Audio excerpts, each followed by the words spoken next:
Tell us about what the mood is there. We showed the results a few moments ago, the early results coming in right now. Governor Abbott sitting comfortably ahead of his primary field. What's the mood there? Well, we're just kind of starting to see some people trickle in. We're at this sea aquarium here in Corpus Christi, but you can see this beautiful backdrop behind me. We're on the water, the stage is set, there's a big Texas flag in the back. We're starting to see some voters and supporters of the governor trickle in. Most of them are inside of the aquarium still, where they've got some food and everything set up, so people are getting geared up. We're not really sure exactly when the governor is going to make his remarks, but as you said, with the early numbers showing him in the lead, that is expected. We're kind of anticipating a victory speech here tonight just based on those numbers and what we've been seeing and polling data recently. So far it seems to be pretty high energy, Will. Yeah, the numbers that we're seeing right now kind of track with what the polling was showing ahead of today's primary. I did want to ask you about why he chose Corpus Christi in particular for this event tonight. Is there any sort of designation about why they were picking this location? Well, I talked to a couple of different political analysts before when we found out that he was going to be having his event in Corpus Christi. You know, as a political reporter, I just assumed that it would be in Austin. You know, that's where the governor's mansion is.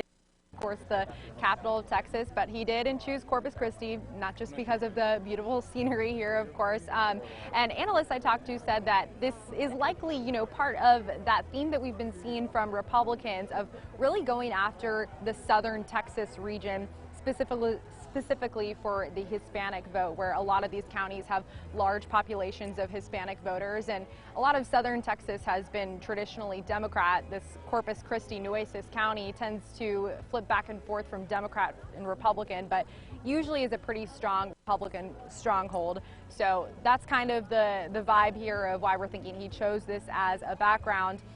Another reason possibly, you know, I'll be curious to hear if he addresses the elephant in the room, which of course is this ongoing conflict in Russia and Ukraine. We've got lots of different refineries and oil and gas centers here in Corpus Christi. So I'll be curious to see if he mentions that at all and if that is part of why he chose this. But of course, he announced this location a little bit before those tensions escalated. So mostly thinking it's got to do with the Hispanic vote and Republicans trying to really get a strong capture on South Texas, Will.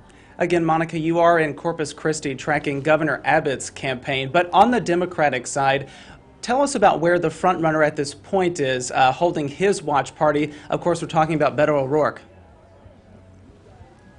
Right, Will. Well, as you were reading those numbers, it's not surprising to see Beto O'Rourke is doing well already. And our recent polling, it showed him around 80%. That was kind of, you know, since the beginning, once he got his hat in the ring, he was getting a lot of pressure from Democrats as one of the most prominent names in the Democratic Party here in Texas. So already, even though this is the primary night, we still got to figure out who's the nominee for both parties.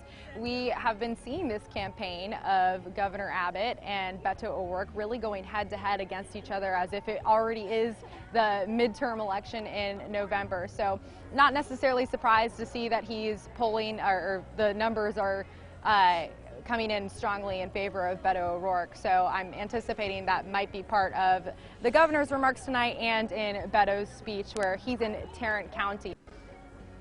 Yeah, and you talked to a political expert a little bit earlier today about why Tarrant County in particular is the choice for Beto O'Rourke to host his watch party this evening.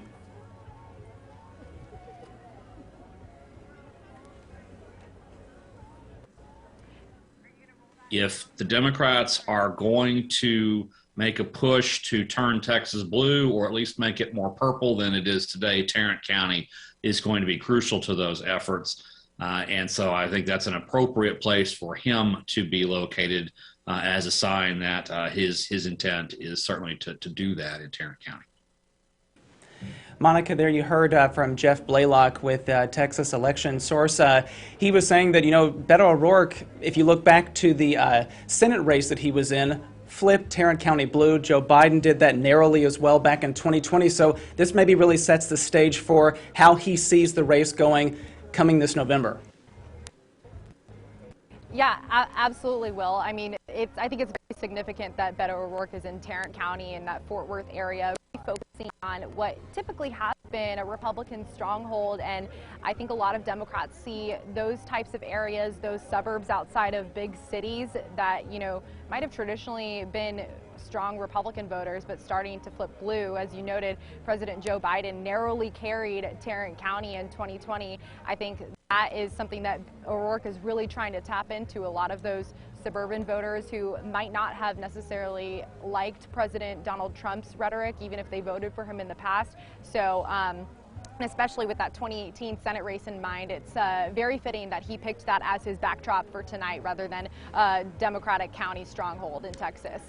Well, Monica Madden, we really appreciated joining us there from Corpus Christi, where Governor Greg Abbott has gathered with his supporters to see the election results come in. Monica, we will follow you on social media for the latest updates, so we thank you again for joining us here this evening.